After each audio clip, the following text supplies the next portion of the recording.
Hello, I'm Mike from musicradiocreative.com. In this short video, I will show you how to move those annoying clicks from voiceovers in a matter of seconds. So here we are in Adobe Audition, and a big thank you and shout out to Ivo Spasov, who watches my live stream, who informed me of this technique. It's brilliant. Here's our voiceover artist Chelsea saying DJs. Have a listen. DJs. Can you hear the click? DJs. Can you hear that click? DJs. Oh, it's a perfect take, but how annoying is the click? Let's zoom in. Can you see the click? Yes, you can clearly see the click is right there. Oh dear. So it's right in the middle of that, and if I was to zoom right in and play that click on loop mode, you'd hear it even more, but it would probably sound very strange.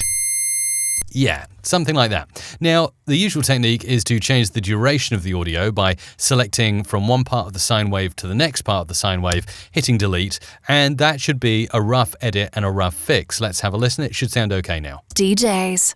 So not too bad, but if I undo it and put the click back in, there's a better way to do it, and you can do it very easily by accessing Spectral Frequency Display. Either click this icon or hit Shift-D on your computer, and there you will see the click in the spectral frequency display very easily. So how to get rid of it? Well, we've got lots of icons here. Marquee selection, spot healing, but what I found to work the best is the lasso selection tool. And I can simply place a lasso right the way around that click.